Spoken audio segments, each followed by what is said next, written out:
Hello friends, কেমন আছো তোমরা সবাই? আশা করছি সবাই খুব ভালো আছো, আর আমিও খুব খুব ভালো আছি। তো আজকে একটা ছোট মিনি ব্লগ নিয়ে তোমাদের সামনে আবারও চলে এসেছি।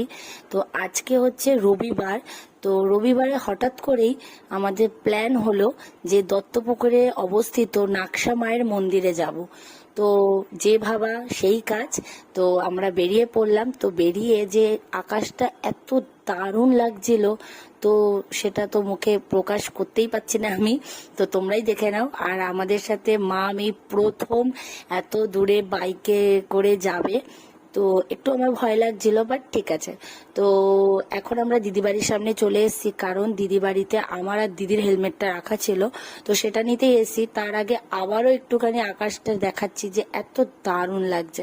তো এই বলতে বলতেই দিদিরা চলে এসছে।